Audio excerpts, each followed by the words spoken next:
Hi guys, my name is Shelby and I am currently pregnant with my second baby. Well, actually, it's my 5th pregnancy, but what will hopefully be my second baby. I have a 1.5-year-old son and I've had 3 miscarriages this year, so this is our 5th pregnancy, but this one is going a lot smoother than the other 3 had been. So I'll do a video on the miscarriages at some point. So this is going to be my 4-week symptoms and signs and like just how I'm feeling and kind of how we figured everything out and what I did differently with this pregnancy that I feel like has helped a lot to sustain it over the others. Anyway, let's just get into it. I did not write down anything that is happening. I spend my days chasing my toddler around, so I didn't have time. I just like very quickly sat down and did this while he's sleeping. So it's not going to be very organized, but it will be real. So let's see, I found out, okay, well, with my past pregnancies, I'll just go over that briefly because it pertains to this one. I was losing them so quickly, like within those first 2 weeks. I wasn't even really making it to when my period was supposed to start. I would just get faint positives. I mean, you could see them, but it wasn't anything really strong, and then they would just slowly get lighter and lighter. So with this pregnancy, I wanted to get blood work done as soon as I found out I was pregnant so that they could check my levels, and I wanted them to check for my progesterone levels. Because progesterone is what sustains or what thickens your lining of your uterus and sustains the pregnancy. And so we were thinking that I maybe had a problem with my progesterone because they were going away so quickly. So as soon as I got my first very, very light positive, I mean very light, I called the doctor immediately and asked for a blood test, if I could come in to get a blood test. So I went the next morning. I went the next morning and went and got my blood work done. The results came back, I'm sure pretty quickly, but they never called me. So I ended up making several phone calls to the doctor to see what my results were because they never gave them to me. Well, when I finally got a hold of someone, they said, you have 0 HCG in your system, you are not pregnant. And I just like knew 100% that that was wrong. And I told them that. I said, that's wrong, I am, and I want to do it again. And so I had made, when you're doing blood tests for pregnancy to check your HCG levels, normally you go in one day, have your blood test, and then you go in 48 hours later to make sure that the levels are doubling, because they double usually every 48 hours, sometimes more, sometimes a little less. So I made an appointment to come back 48 hours later. Well, I ended up not going back to that doctor because I was mad that they didn't call me and that they were wrong. That same night, I went home and took some more pregnancy tests, and they were all positive and they were getting darker than they had been the day before when I called. So I even ended up taking a digital where it reads it to you, yes or no, or pregnant or not pregnant. And I was thinking I was gonna get a not pregnant because it was too soon, but I got a positive digital.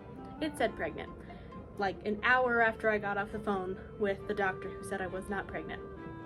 So I obviously didn't give much credit to that doctor's office, so I ended up not going back to them.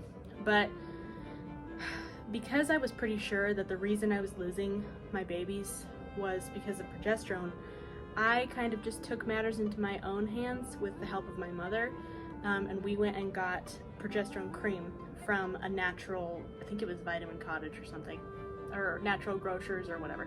And then you just can put it on your wrists, on the inside of your arms, like where your elbow crease is. I put it directly over where my ovaries are, kind of like in my underwear line, and a little bit on my belly. So I did that several times a day as soon as I got my first positive, just because I was thinking it can't hurt. and it seemed like that was hopefully the problem, that I wasn't having enough progesterone in order to sustain these pregnancies. So I called a different doctor's office to go back in for blood work because my one said I wasn't pregnant and I was, and I wanted to make sure my levels were okay. So I went in, let's see, Tuesday. The first doctor's office happened last week, a week ago. Tuesday was a week ago that I went to the first doctor's office. And then this Tuesday, I went back in for more blood work.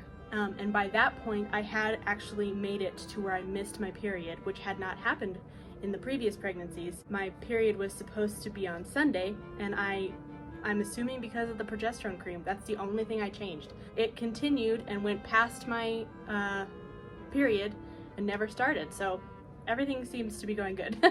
But anyway, on Tuesday I went in for blood work, and my results came back within like an hour or two. It was really quick. Thank goodness it was positive. That blood test was positive, and my level was 275 on Tuesday. And then yesterday, 48 hours later from that appointment, I went back in to do the second round, and she said that it needs to double within that time, so it should have been 550, and my levels actually tripled. They were in the 800s. So everything is going awesome so far, and I really credit it to the progesterone. That is the only thing I changed. I never made it to where I would miss my period. With the past pregnancies, they would always be gone before that. I would only get positive tests for like 2 days, and then they would get lighter and lighter and be gone. And then I would start bleeding. Excuse me. Oh, I'm talking so much. Anyway, so basically, to make a long story long, I had 3 miscarriages this year. With this pregnancy, the only thing I changed was putting on progesterone cream. I also requested from the second doctor I saw, my current doctor, prescription for progesterone pills. She seems to think that progesterone doesn't do anything, but I don't believe that.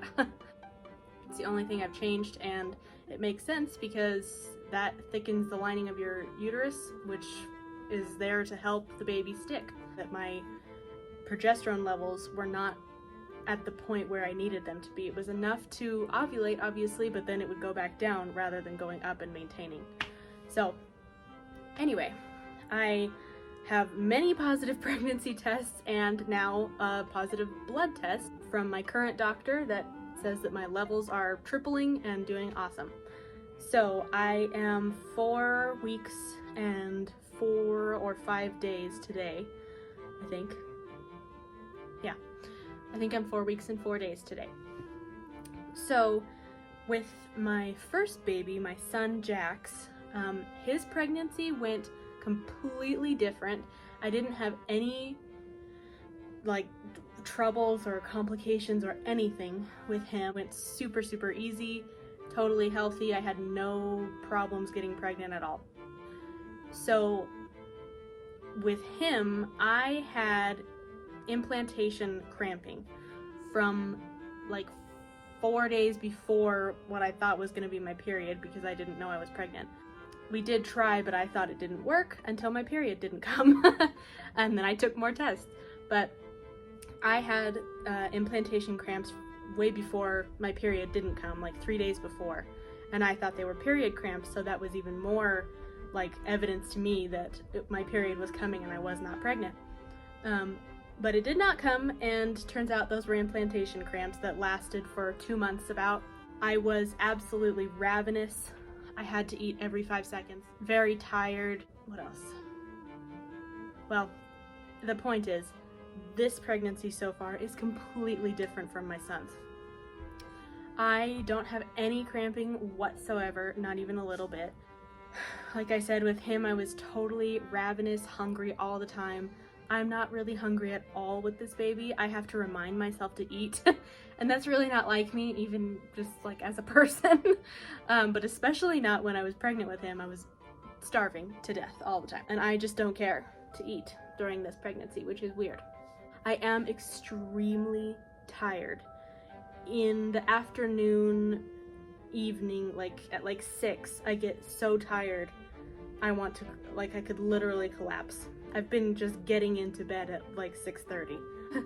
And that is consistent with his. I was very tired in the first trimester with him. Oh, this might be TMI, but whatever.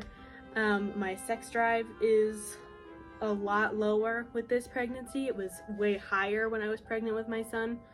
I just don't really care about it right now, which is weird for me because, you know, I was all hormonal then and I just wanted to do it all the time. But not this pregnancy. I'm good. Let's see what else. My boobs hurt, which is the same with him. They were really sore, like on the sides. So that is consistent too. But I don't know, it just feels different than the first time. I felt a lot more noticeable symptoms with him. I had a really strong sense of smell with him, which was one of those symptoms that I thought was baloney and like people just said that. No, it was real. I had a very strong sense of smell with him, and I haven't noticed that as much with this one. Maybe a little bit, but nothing really out of the ordinary. I think I was more irritable with him and just in a bad mood, and I feel really good. Other than being really tired, I feel good with this one. If I don't eat very soon after I wake up, I get nauseous. I don't have like morning sickness consistently, but if I go too long without eating, I do get nauseous. So I pretty much have to eat as soon as I wake up and then every 2 hours after that. Not because I'm hungry or because I want to, but I will just get like, ugh, feeling. It almost feels like car sick, like how your stomach turns. I don't know if that's very common for everyone else, but my stomach really turns when I get car sick, and it feels kind of like that. Not like I want to throw up, but just like, ugh, like my stomach is spinning. I don't know how else to explain that. I think those are the main things so far. Like I said, I'm only 4.5 weeks. So I'm sure that the symptoms will get stronger, but I don't know. It's going to be interesting to see how this one is different than with my son. It'll be nice for him to have a little friend. So I did just give all of his newborn clothes away to my best friend who's having her first baby, a boy. So if this is a boy, I just gave everything away. Whoops. But it also feels a lot different than his. So I've heard people say that can mean different genders, but then at the same time, I've also heard stories where it was the same gender and just every pregnancy is different. So we'll see. But I think that is it so far for the symptoms. Thank you so much for watching. Next week, I'm going to try really hard to do a pregnancy update every week. I don't know how much my symptoms will change in a week, but you never know. So I'm going to try really hard to do that, and I am going to be vlogging also. So I'm going to upload, but probably twice a week, just to keep track of this baby. I've made a couple YouTube videos very sporadically, and there's only like 3, but I really want to get into it and just document this baby and our lives. So subscribe if you liked this, hit the like button, and I'll see you guys later.